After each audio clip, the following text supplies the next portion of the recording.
عطا فرمائے، اور جس کو دین کی سمجھ ملے گی تو دین کی محنت کرنا آسان ہے۔ جیسے آج ہمیں دنیا کی سمجھ ملی ہے تو دنیا کے سارے تقاضے پورے کرنا، دنیا کے کام کرنا آسان ہے، دنیا سمجھ میں آ چکی ہے، اس لیے ہمیں اس کی ترغیب نہیں دینی پڑتی، سمجھانا نہیں پڑتا ہے، زمینداروں کا جوڑ نہیں کرنا پڑتا ہے، دکانداروں کا جوڑ نہیں کرنا پڑتا، بھائی دکان پر اتنے گھنٹے بیٹھو، زمینداروں کا جوڑ ہوتا ہے بھائی اتنے گھنٹے زمین پر لگاؤ، زمیندار اپنی فکر سے کام کر رہا ہے، زمیندار کو زمینداری کی سمجھ میں آ گئی، دکاندار کو دکانداری سمجھ میں، لیکن ہمیں دین کی سمجھ نہیں، اس کو بار بار جوڑا جاتا ہے، ترغیب دی جاتی ہے، سمجھایا جاتا ہے۔ تو دین کی سمجھ ملے گی تو آدمی دین کا کام کرے گا، اپنا کام سمجھے گا، اپنی ضرورت سمجھے گا۔ اور اللہ نے دین دیا ہے دنیا اور آخرت کی کامیابی کے لیے، جو آخرت بنانے کی محنت میں لگتے ہیں اللہ ان کی دنیا بھی بناتے ہیں، اور جو آخرت کو برباد کر رہے ہیں ان کی دنیا بھی برباد ہو جاتی ہے۔ ہم آخرت کی محنت میں لگیں گے، آخرت کو بنائیں گے، اللہ ہماری دنیا بھی بنائے گا۔ تو دین اللہ نے دیا دنیا اور آخرت کی کامیابی کے لیے، دین پر چلیں گے تو ایسا نہیں کہ آخرت بنے گی دنیا نہیں بنے گی۔ آپ سمجھتے ہوئے آخرت بنانے کے لیے اعمال ہے اور دنیا بنانے کے لیے مال ہے، دنیا بنانے کے لیے مال کی محنت کرو، اور آخرت بنانے کے لیے آخرت کو اعمال کے ساتھ جوڑا اور دنیا کو مال کے ساتھ جوڑا۔ دنیا بنانے کے لیے مال چاہیے اور آخرت بنانے کے لیے پہلے دنیا ہے، لہٰذا پہلے مال کی محنت کرو، آخرت بعد میں عمل کی محنت کرو۔ ایسا نہیں ہے، غیر مسلم بھی کہتے دنیا بنے گی مال سے، اگر ہم بھی کہیں گے دنیا بنے گی مال سے اور ہم تو ایک ہی راستے پر جاتے ہیں۔ دنیا اور آخرت بنانے کے لیے اللہ نے دین دیا، دنیا بھی بنے گی آخرت بھی بنے گی، یہ اعمال محمد رسول اللہ جو دنیا اور آخرت کو بنانے کے لیے۔ تو دین کی محنت کریں گے، اللہ ہماری دنیا بھی بنائیں گے، آخرت بھی بنائیں گے۔ اللہ تعالیٰ ہر بندے سے محبت فرماتے ہیں، لیکن دین کا کام، دعوت کا کام اللہ ہر ایک سے نہیں لیتے۔ دین کے کام کے لیے، دعوت کے کام کے لیے اللہ پاک بندوں میں سے چھانٹتے ہیں۔ یہ سارا مجمع اللہ نے چھانٹا ہے دین کی محنت کے لیے، دعوت کے کام کے لیے۔ یہ پوری ریاست کی کریم ہے، آپ حضرات ذمہ دار ہیں، اور اپنے کو ذمہ دار سمجھنا ہے، حقدار نہیں سمجھنا۔ جو حقدار سمجھے گا وہ حق جتائے گا، حق مانگے گا کہ ہمارا حق دے دو۔ اور یہ مشورے میں آنا کوئی اعزازی بات نہیں ہے، بلکہ ذمہ داری کی بات ہے۔ ہم ریاستی مشورے میں آئے، کوئی اعزاز نہیں ہے، کوئی مقام اور مرتبے کی بات نہیں ہے۔ تو مشورے والے ہم مشورے میں آئے ہیں، فرمایا اس کام میں ہمارا لگنا یہ اللہ کا کرم اور احسان ہے، اللہ کی ہم پر خاص نظر رحمت پڑی ہے۔ ہماری بستیوں میں، ہمارے علاقوں میں ہم سے زیادہ پڑھے لکھے، ہم سے زیادہ مال والے، ہم سے زیادہ صلاحیت والے بہت سارے لوگ ہیں، ہم سے زیادہ علم والے بھی ہیں، لیکن اللہ کا کرم ہوا، ہم جیسے ٹوٹے پھوٹوں کو اس کام میں لگا دیا کہ اللہ کا ہم پر کرم ہوا ہے۔ تو اللہ تعالیٰ ہر بندے سے محبت فرماتے، لیکن دین کا کام، دین اور دین کی محنت اللہ خاص بندوں کو عطا فرماتے۔ دنیا کو ہر کس و نافذ کو دیں گے، اس لیے کہ دنیا کی قیمت اللہ کے سامنے مچھر کے بڑھ کے برابر بھی نہیں۔ فرمایا ساری دنیا کی قیمت اللہ کے سامنے مچھر کے بڑھ کے برابر بھی ہوتی، اللہ اپنے نافرمانوں کو ایک گھونٹ پانی بھی نہیں دیتا۔ جب سے اللہ نے دنیا کو بنایا محبت کی نظر سے نہیں دیکھا، اور آدمی قیمتی دنیا سے نہیں بنے گا، مال سے قیمتی نہیں بنے گا، چیزوں سے قیمتی نہیں بنے گا۔ بڑی گاڑی ہوگی، بڑا مکان ہوگا، اچھی چیزیں ہوگی، اچھا سامان ہوگا، اچھے کپڑے ہوگے تو آدمی قیمتی نہیں بنے گا۔ انسان باہر کی مایا سے قیمتی نہیں بنتا ہے، بلکہ اندر کی مایا سے قیمتی بنتا ہے۔ انسان قیمتی بنے گا دین سے۔ ان اکرمکم عند اللہ اتقاکم، اللہ کے نزدیک عزت والے وہ جن کے اندر تقویٰ ہے۔ اور دعوت کا کام صحیح نہج کے ساتھ ہم کریں گے، صحیح ترتیب کے ساتھ، مشورے کے ساتھ۔ سب سے پہلے ہمارے اندر تقویٰ آئے گا، اللہ کا خوف، اس کام سے تقویٰ ملے گا۔ حضرات صحابہ کے پاس جو سب سے بڑی دولت تھی وہ تقوی کی دولت تھی، تقوی والے تھے۔ اور جس کے اندر تقویٰ ہوگا اس کے اندر احتیاط ہوگی، بولنے میں احتیاط، دیکھنے میں احتیاط، سننے میں احتیاط، کھانے میں احتیاط، چلنے میں احتیاط۔ ہر لائن میں احتیاط ہوگی تقوی والے کے اندر. اور جس کے اندر تقوی نہیں ہے اس کو نہ بولنے میں احتیاط، نہ کھانے میں احتیاط، نہ پینے میں احتیاط، نہ دیکھنے میں احتیاط. یہ کام صحیح ترتیب کے ساتھ کریں گے تقوی اندر میں آئے گا. تو اللہ نے ہم سب کو اس کام کے لیے چنا ہے، انتخاب ہوا ہے اللہ کی طرف سے، اللہ کی طرف سے کرم ہوا ہے، فضل ہوا ہے کہ اللہ نے اس کام کی طرف متوجہ کیا. اس کے اللہ کا بہت شکر کرنا ہے، شکر گزاری کے ساتھ. یہ تو زبان سے بھی شکر کرے، دل سے بھی شکر کرنا ہے، اور اصل شکر عملی شکر ہے. اس کام کے اندر عملی شکر ہے.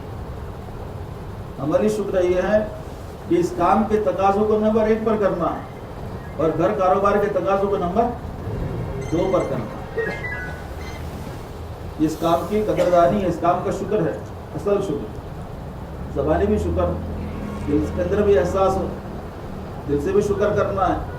اور اصل شکر جو ہے وہ عملی شکر ہے. اس کام میں اللہ نے لگایا تو فرمایا اب ہمارے سامنے کام کے تقاضے آئیں گے.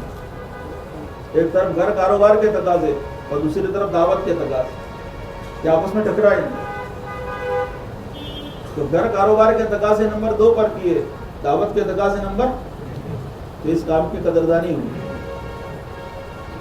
اگر ہم نے گھر کاروبار کے تقاضے نمبر 1 پر کیے، دعوت کا کام نمبر، یہ اس کام کی ناقدری ہے. اور قدردانوں کو اللہ دیتے ہیں دین، ناقدروں سے لیتے ہیں. حضرت عمر رضی اللہ عنہ فرماتے تھے ناقدری کو جتنا دخل ہے نعمت کے سلب ہونے میں، اتنا کسی گناہ کو دخل نہیں. ناقدری پر اللہ تعالیٰ نعمتوں کو سلب کر لیتے ہیں، اور شکر کرنے پر اللہ نعمت کو لئن شکرتم لأزیدنکم ولئن کفرتم ان عذابی لشدید.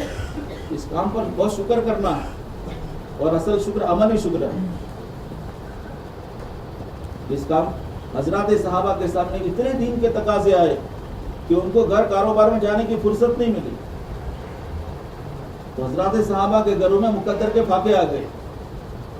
صحابہ کے گھروں میں فاقے اس لیے نہیں آئے کہ وہ کمانا نہیں جانتے تھے، وہ کمانا جانتے تھے مگر کمانے کی فرصت ہی نہیں ملی، گھر کاروبار میں جانے کی فرصت ہی نہیں ملی. حضرات صحابہ کے چاروں طرف اتنے دین کے تقاضے کہ دنیا میں جانے کی، جیسے آج ہمارے سامنے اتنے دنیا کے تقاضے، ہمیں دین کے لیے فرصت ہی نہیں. آج ہمارے چاروں طرف دنیا کے تقاضے، دین کے تقاضوں کے ہمارے پاس وقت. حضرات صحابہ کے بعد جو اتنے دین کے تقاضے، دنیا میں جانے کا موقع، تو مقدر کے فاقے آ گئے. صحابہ بھوک کی وجہ نماز میں گر رہے ہیں. تو اللہ کے رسول فرمایا مجھے تمہارے فقر و بھگا کا خوف نہیں ہے، مجھے اس بات کا خوف ہے کہ تم پر دنیا پھیل جائے اور تم دنیا کے اندر ایسے مشغول ہو جاؤ پھر تم ایسے ہلاک ہو جاؤ جیسے پچھلے قومیں ہلاک ہو گئی. ہمارے سامنے دنیا کے تقاضے بھی ہیں، دین کے تقاضے بھی، دعوت کے تقاضے. جیسے کہ آدمی نماز کی نیت کرتا ہے تو نماز کے تقاضے آتے ہیں، پھر ثنا پڑھو، تعوذ پڑھو، تسمیہ پڑھو، فاتحہ پڑھو، رکوع کرو، سجدے کرو، سلام پھیرنے تک نمازی کے سامنے نماز کے تقاضے. تو دعوت کے کام میں اللہ نے ہم کو لگایا، ہمارے سامنے موت تک دعوت کے تقاضے آئیں گے. مقامی کام کے تقاضے، باہر کی نقل و حرکت کے تقاضے، کبھی ذہنی ہلکے کے، کبھی ہلکے کے تقاضے، کبھی شب گزاری کے تقاضے، کبھی اندرون کے تقاضے، کبھی بیرون کے تقاضے. تو تقاضے آئیں گے کام کرنے والوں کے سامنے. تو دعوت کے کام کو نمبر 1 پر کرنا ہے، دنیا کے کام کو نمبر، دنیا کو چھوڑنا نہیں ہے، اس کو نمبر. حضرات صحابہ نے دین کو نمبر 1 پر کیا، دعوت کے کام کو نمبر، دنیا نمبر 2 پر. آج ہماری پریشانی جو ہے، آج ہم نے دنیا کا نمبر 1 پر کیا اور دین کو نمبر، اس لیے امت پریشان ہے. اس لیے جو اللہ نے ہم کو اس کام میں لگایا اس پر بہت شکر کرنا. دنیا تو اللہ ہر کس و ناقص کو دیں گے، بلکہ فرمایا اللہ اپنے نیک بندوں کو دنیا سے ایسے بچاتے ہیں جیسے ہم لوگ بیمار کو پانی سے بچاتے ہیں. اللہ اپنے نیک بندوں کو دنیا نہیں دیتے بلکہ دنیا سے اور نافرمانوں پر دنیا کو پھیلا دیتے. اللہ نافرمانوں پر کیا دنیا کو پھیلاتے ہیں، ان کو خوب دنیا دیتے. یہ دنیا اللہ نے امتحان کے لیے بنائی، انعام کے لیے نہیں. یہ دنیا دارالامتحان ہے. یہ دنیا کے اسباب یہ تو گزارے کے لیے ہے اور امتحان کے لیے ہے. یہ انعام کے لیے نہیں، انعام کے لیے آخرت ہے، انعام کے لیے جنت ہے. تو اللہ اپنے نیک بندوں کو دنیا سے بچائیں گے اور نافرمانوں پر دنیا کو پھیلا دیں گے. اس لیے کہ دنیا بے قیمت ہے، نافرمانوں کو خوب دیں گے. اللہ اپنے نیک بندوں کو دین دیتے، دین کی محنت دیتے. ہم قدردانی کریں گے دعوت کے کام کے، اللہ ہم کو آگے بڑھائیں گے. اور اللہ تعالیٰ دیکھ رہے کون کتنی قربانی دے رہا ہے اس کام پر. براہ راست اللہ تعالیٰ نگران ہے، یہ اللہ کا کام ہے. اللہ تعالیٰ دیکھ رہے ہیں کون کتنی قربانی دے رہا ہے. فرمایا ایک تو ہے جان مال وقت کی قربانی، یہ تو ابتدائی ہے. اصل قربانی جذبات کی قربانی، خواہشات کی قربانی، اپنی مرغوبات کی قربانی، یہ اصل قربانی. اپنی خواہشات کو قربان کرو، اپنے جذبات کو، اپنے مرغوبات کو. جان مال وقت لگانا یہ ابتدائی درجہ ہے، یہ تو پہلا درجہ ہے بھائی. اصل تو ذمہ دار آپ حضرات کام کے ذمہ دار ہیں. آپ حضرات کام کے امام ہیں. جیسے ایک امام ہوتا ہے باقی مقتدی، دعوت کے کام کے آپ حضرات امام ہیں، آپ مقتدا ہیں، آپ کے پیچھے مقتدی ہیں بہت سارے ساتھی. کسی کے پیچھے ایک زہری حلقہ ہے، کوئی مسجد کا ذمہ دار ہے، کوئی زہری حلقے کا، کوئی حلقوں کے ذمہ دار ہے، کوئی ضلعوں کے ذمہ دار ہے. آپ حضرات ذمہ دار ہیں، اور ذمہ دار یہ کام کا عملہ ہے. آپ حضرات کام کا عملہ ہے. آپ کے پیچھے مجمع ہے، آپ حضرات کے پیچھے مجمع ہے. آپ حضرات کے پیچھے کیا ہے؟ مجمع ہے. اور مجمع دیکھے گا کس کو؟ وہ تو عملے کو دیکھے گا. مقتدی اپنے مقتدا کو دیکھیں گے، امام کو دیکھیں گے. جو چال آپ چلیں گے پیچھے والے بھی وہی چال چلیں گے. جو آپ کریں گے پیچھے والے بھی وہی کریں گے. کہ فرمایا بہت سارے جائز کام مقتدا کے لیے ناجائز ہو جاتے ہیں. جو مقتدا ہوتے ہیں ان کے لیے، عام لوگوں کے لیے جائز، لیکن مقتدا کے لیے آپ حضرت کو تو آگے پر مقتدا کو تقوی پر آنا ہے، باقی لوگ فتوے پر. امام تقوی پر ہوگا، مقتدی فتوے پر آ جائے. آپ حضرات قربانیوں پر ہوں گے، ساتھی ترتیب پر آئیں گے. آپ قربانی دیں گے، ساتھی کیا ترتیب پر. اگر آپ ترتیب پر ہے تو ساتھی اس سے نیچے ہو. آپ تہجد پڑھیں گے تو آپ کا جو مجمع ہے وہ فجر کی نماز پڑھے. اگر آپ فجر پر اٹھے تو مجمع اشراق پر اٹھے. آپ کی قربانی زیادہ ہونی چاہیے مقتدا. غزوہ احزاب میں ایک صحابی نے آ کر غزوہ خندق کے اندر خندق کھود رہے تھے حضرات صحابہ، اللہ کے رسول صلی اللہ علیہ وسلم خندق کھود رہے. ایک صحابی نے آ کر بھوک کی حالت بیان کی، پیڑ پر ایک پتھر بندھا ہوا ہے. اپنا دامن اٹھا کر بتایا رسول اللہ بھوک کی حالت ہے کہ اپنے پیڑ پر. اللہ کے رسول صلی اللہ علیہ وسلم اپنا دامن اٹھایا تو وہاں کتنے پتھر تھے؟ اور 2 پتھر بندھے ہوئے. اس لیے ذمہ داروں کو تو کیا قربانی پر آنا. آپ حضرت عملہ ہے، کام کے ذمہ دار ہیں. اور گاڑی جیسے ٹائر پر چلتی ہے، پہیوں پر چلتی، تو کام چلتا ہے کس پر؟ عملے پر. آپ دعوت کے کام کا عملہ ہے. پوری ریاست کا کام جو چلے گا آپ حضرات پر چلے گا، اور آپ حضرات پر اللہ چلا رہے ہیں کام. اس لیے خوش قسمت ہے جو حق کے پھیلنے کا ذریعہ بن رہے. دنیا میں باطل بھی انسانوں کے ذریعے چلتا ہے اور حق بھی انسانوں کے ذریعے سے چلتا ہے. خوش قسمت ہے جو حق کے آنے کا، حق کے پھیلنے کا ذریعہ بنے، اور بدقسمت ہے جو باطل کا علائے کار بن جائے، باطل پھیلنے کا ذریعہ بنے. تو اللہ نے آپ حضرات کو چنا ہے نبیوں والے کام کے لیے، دعوت کے کام کے لیے. اور اس دعوت کے کام کی برکت سے غیر محسوس طریقے پر دین زندہ ہو رہا ہے، دینی ماحول، دینی اعمال زندہ ہو رہے، دینی معاشرہ. اس دعوت کے کام کی برکت سے مسجدیں آباد ہو رہی، مسجدیں بن رہی، مکاتب بن رہے، مدارس بن رہے، علماء تیار ہو رہے، مفتیاء کرام تیار ہو رہے، حفاظ تیار ہو رہے، بچی عالمہ بن رہی ہے، حافظہ بن رہی ہے، لوگوں میں حج کا عمرے کا جذبہ پیدا ہو رہا ہے، لوگ زکاتیں دے رہے. یہ دعوت کے کام کے کیا ہیں؟ اثرات ہیں. یہ ابھی تو ہم نے ٹوٹا پھوٹا کام کیا تو یہ اثرات ہے.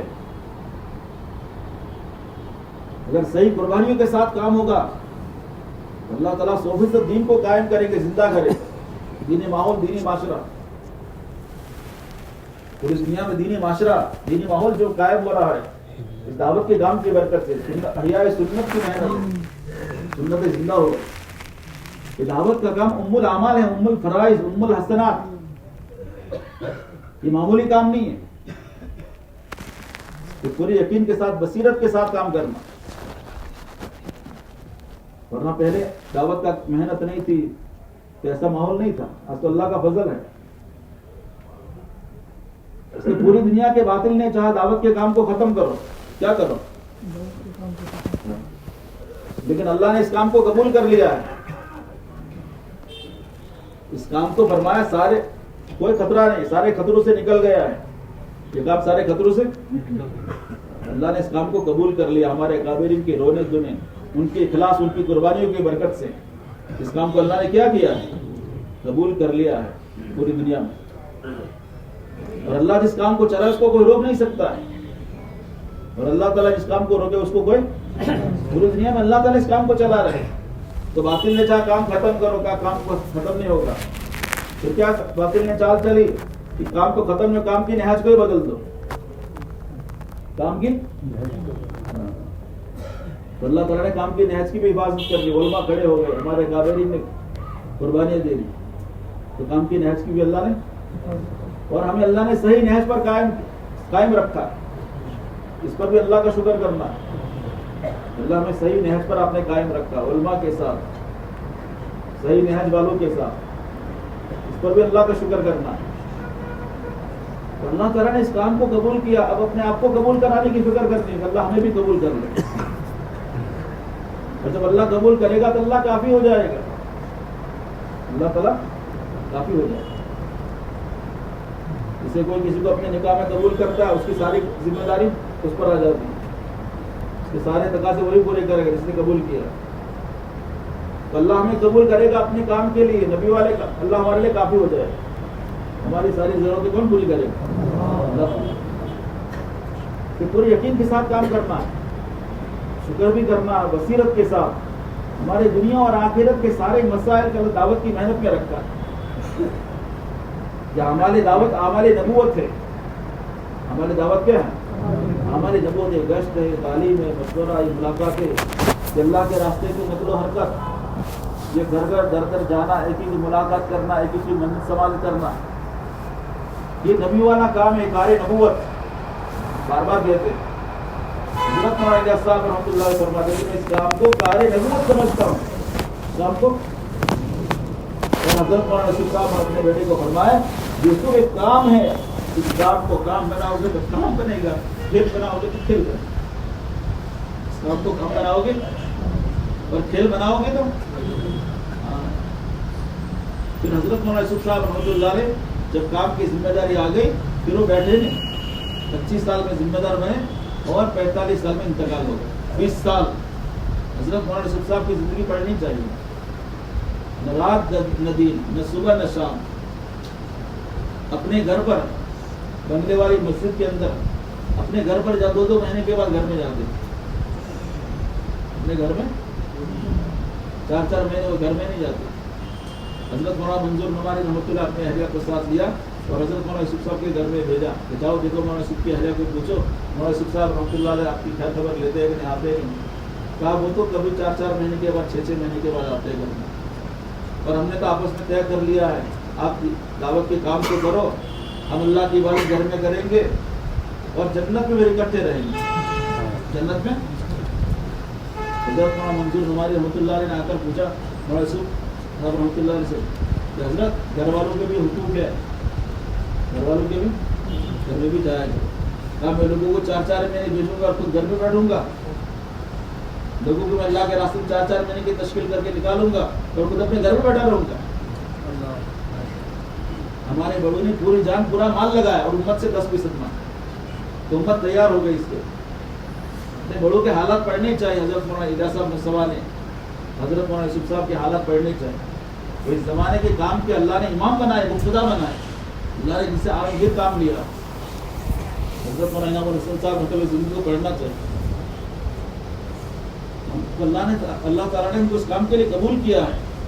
اس کام کو اپنی ذمہ داری سمجھنا ہے کہ اپنا ذاتی کام یہ میرا کام ہے، اور جو قربانی دے گا اللہ تعالیٰ اس سے کام لیں گے. ہر آدمی چاہتا اللہ مجھ سے کام لے لے، تو اللہ کے کام لینے کے ضابطے ہیں. سب سے پہلے تو قربانی، اپنی جان مال جذبات کی خواہشات کی قربانی جو دے گا. نمبر 2 اخلاص کے ساتھ قربانی کے پیچھے کچھ نہیں چاہنا.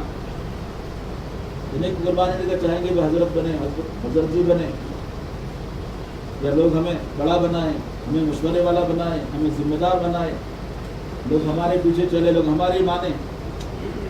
کچھ نہیں، اللہ راضی ہو جائے، آخر بن جائے. اخلاص کے ساتھ جو کام کرے. اور نمبر 3 جن کے دلوں میں امت کا غم ہوگا، امت کا درد ہوگا، امت کے لیے بے چینی ہوگی، امت کی خیر خواہی ہوگی، اللہ ان سے کام لے. امت کی خیر خواہی ہونی چاہیے کام کرنے والا. ہر ایک کا بھلا چاہنا، ہر ایک جہنم سے بچے جنت میں جانے والا بنے. ہر ایک کی خیر خواہی. فرمایا ہمارا کوئی دشمن نہیں، ہمارا اصلی دشمن نفس اور شیطان ہے. حضرت مولانا صاحب فرما دیتے ہیں یہ کافر غیر جو ہمارے ٹیمپرری دشمن ہیں، پرماننٹ دشمن، دائمی دشمن شیطان اور نفس ہے. یہ غیر جو ہے کلمہ پڑھیں گے بھائی بن جائیں گے. یہ کیا وقتی، تو سب کا بھلا چاہیں گے، ہر ایک جنت میں جانے والا بنے. سارے انسان جناب رسول اللہ صلی اللہ علیہ وسلم امت میں ہیں. جنہوں نے کلمہ پڑھا امت اجابت، اور جنہوں نے کلمہ نہیں پڑھا امت دعوت ہے. ان کو دعوت دینی پہنچانی. اس کی امت کی خیر خواہی. ہمارے بڑوں کے دلوں کے اندر امت کا غم، اور اس لیے راتوں کو ان کو نیند نہیں آتی. حضرت مولانا صاحب رحمۃ اللہ علیہ رات کو بیدار ہو جاتے اور بے چینی کو ادھر سے ادھر ٹہلتے. اہلیہ نے پوچھا حضرت آپ سو نہیں رہے؟ شعر پڑھتے تھے، شب ہجرہ کسی کی روتے کٹے، کسی کے شب ہجرہ سوتے کٹے، کیسی شب ہے روتے کٹے. پوچھا، کہا میرے دل میں جو درد و غم اگر تیرے سینے میں بھی پیدا ہوگا تو اس گھر میں جاگنے والا ایک نہیں 2 ہو جائے. حضرت مولانا الیاس صاحب اتنا بڑا کام لیا امت کے درد و غم کی وجہ سے، ورنہ اتنے بڑے مقرر نہیں تھے. آپ کا کوئی بیان نہیں ملتا، اتنے بڑے مصنف نہیں تھے. حضرت مولانا الیاس صاحب کو کوئی بیان نہیں ملتا ملفوظہ، نہ آپ کی کوئی کتاب. ایک گمنام تھے، ایک مسجد کے امام، لیکن امت کے درد و غم نے اتنا بڑا کام اللہ نے الہام فرمایا پورے عالم کے اندر. تو داعی کے دل میں غم ہونا چاہیے. اس لیے جو ہے اللہ تعالیٰ نے کسی پر مدد کرتا ہمیں بھی امت کے لیے تو ہمارا بنا. ہمارا زندہ سا فرما اس وقت جن حالات سے گزر رہی ہے، ایسے حالات تاریخ میں کبھی نہیں آئے. امت مسلمہ پر جو حالات اس وقت جن حالات سے امت گزر رہی ہے، تاریخ اسلام میں ایسے حالات کبھی نہیں آئے. ہمیں بہت رونا ہے، بس بہت مانتا ہے اللہ نے نصیب فرما.